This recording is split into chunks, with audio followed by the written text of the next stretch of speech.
My parents gave me up for adoption because they were still in high school when they had me. 24 years later, I found them. My mom had me when she was just 14, and I, 24M, was given up for adoption. Yeah, I know, crazy right? My parents told me about her growing up, and I still have the letter she wrote me, asking if they could give it to me when they deemed fit. It's crazy reading it sometimes and knowing it was a literal child who wrote it, saying she's sorry she couldn't be my mom but hopes I'm happy. She was open to having contact, but we moved for my dad's job when I was 11, and then it seemed impossible to find her. But luckily, I did.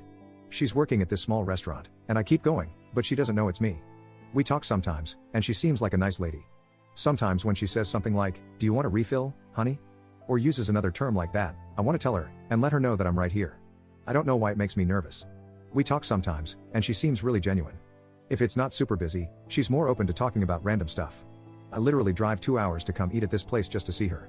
And it's like she knows me already because I'm there once or twice a week for the past 3 months, so she always says hi with a big smile. But man, if only she knew. Update 1. Well, I did it. I told her, and yeah, it was pretty heavy. My heart was beating super fast the entire time. I waited for her to finish her shift and until they were done closing up the restaurant. After she finished closing up, she saw me waiting in the parking lot. We waved and said hi to each other, but then I told her there was something serious that she needed to know. First, I apologized for keeping it from her for so long. She didn't react until I actually pulled out her letter. Then she started bawling from there, screaming and crying at the same time, and I didn't even have to finish the whole "I'm your son" speech. She just saw it and knew. It was crazy. The next thing I know, she's hugging me instantly, but then she pulled back and asked if it's okay to hug me. Of course it is, and we're just there hugging and crying in the parking lot. It hit her hard. Her legs gave out for a second, so I had to actually hold her up while she's still hugging me for a minute. What really got to me was her saying, "Look how big you've got." Also, hearing her cry made me cry too. She went back to open the restaurant, and we sat in there for hours talking about so many things. We had coffee, ate a slice of their pie, and just talked about anything and everything that came to mind. She told me that the second time I came to the restaurant, she got a feeling that I felt really familiar, but for her, it was hard to believe it could be me. So that feeling she had was pushed way down. She told me that for years after I was adopted, she would see kids around my age and used to think they were me. Then she would start crying in public. It really messed with her mind and made her depressed, so she didn't want to do the same when she first started seeing me in the restaurant. She said I looked so much like my biological dad when he was younger. We talked about him too. They stayed in contact with each other, in case I ever reached out to one of them so it would be easier to contact the other. I didn't have any hope about finding my biological dad since he was never mentioned, so I'm glad they both planned for this future scenario. She told me about how they both wanted to keep me, especially my biological dad. He didn't want me to be adopted, but he knew they had to because they were just kids. It took him a long time to get past it after I was born. That's why he didn't leave anything behind, because he didn't want to believe he would ever get to see me again. We talked for hours, until almost 2 in the morning. She wanted to know everything about me, but her main concern was, am I happy? Were my parents good to me? Did I have a happy childhood? And I did. I told her, thank you for helping to give me this life. We both cried again, but she cried the most. Everything was very emotional for her. Sometimes she would look really happy, but then get sad again. After my 18th birthday, she was hoping I would find her, that's why she stayed in the same city. But since I didn't, she always thought maybe I resented her, wasn't told I'm adopted, or maybe had decided it was better not to have her around. It made me feel bad for not telling her sooner. She told me it's not my fault, and I did the right thing by going at my own pace. Honestly, she's so sweet. The way she kept looking at me with the biggest smile made me emotional sometimes. It makes you think, how can someone who's been a total stranger your whole life look at you with so much love? It's wild. We learned so much about each other.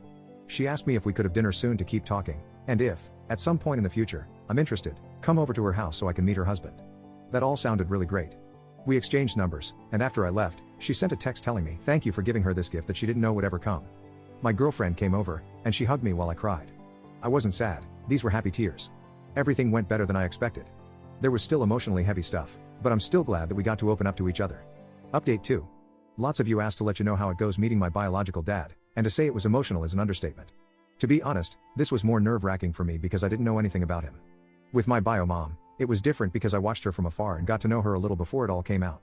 I asked my bio mom if she could be there too just because she knows him better, so it was the two of us waiting for him at this park. He was already crying before we even got to him. This guy is strong too, so he pulled me in for the biggest bear hug, and we were both crying. He told me he wants me to know that they loved me so much, and he loves me.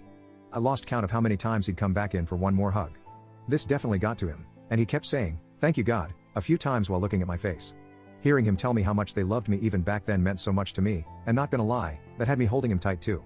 I'm sure to everyone at the park, it was weird seeing 3 crying people. My bio dad said he cried so many times just driving over here, he didn't think he had any more tears until he saw us. When we were all sitting down, it hit me that my bio mom was not kidding when she said we look alike. Obviously, he's older, but still, the similarities were crazy. He brought gifts too, which was a surprise. It was really nice. He told me I don't have to keep them if I don't want to, but he felt weird not coming with anything, and he's wanted to give this to me for a long time. One was a teddy bear holding a picture frame of him at the hospital holding me. He was 15 years old. It's still crazy to realize that. The other thing was a journal. The journal thing was stuff he said he started writing to me years after I was adopted.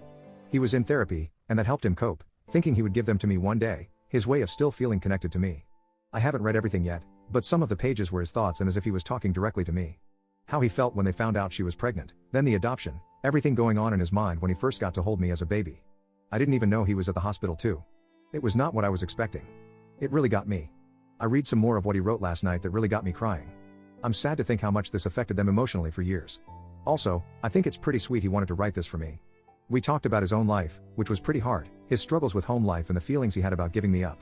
Then he wanted to know everything about me, basically with the same questions my bio mom had. I made sure they knew they made the right decision because my life was pretty great. He looked like he wanted to cry when he knew that because that's all they hoped for, and it was something he always wondered about for years. My bio mom left a bit after we were more comfortable so we could talk more in private once it didn't feel too awkward between us. From there he told me stories about how he met my bio mom. Sometimes he'd point out stuff he noticed about me that reminds him of her or me and him having similar likes. My bio dad was really open about sharing everything. Like he really was getting ready for this meeting.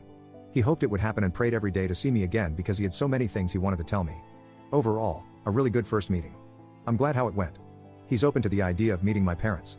After I told them about all this because they definitely want to meet my bio parents again if I'm comfortable with that, obviously if my bio parents are too. Let's see when that happens. I don't know how it's gonna feel for me. They've met each other before I was even born, but I never had them in the same place, so that'll be interesting. Me and my parents met up yesterday to have breakfast so I could tell them everything. My mom was so happy about how it went. She actually cried too when I was telling them about both their reactions. My dad was proud because he knew how hard it was in the months after finding my bio mom and not really wanting to make contact yet. I'm really happy to have their support because it's hard not to feel guilty about wanting to know more about my bio parents. They gave me a really good life, so for a while, it felt like maybe to them I was showing that it wasn't good enough for me and I'd rather have my bio parents. But they told me many times they want me to do this for myself, and they know how much I love them. And I really do. Finding them and meeting them was hard, but it was so worth it to me. And seeing their reactions made it feel even more worth it. I still can't believe it sometimes.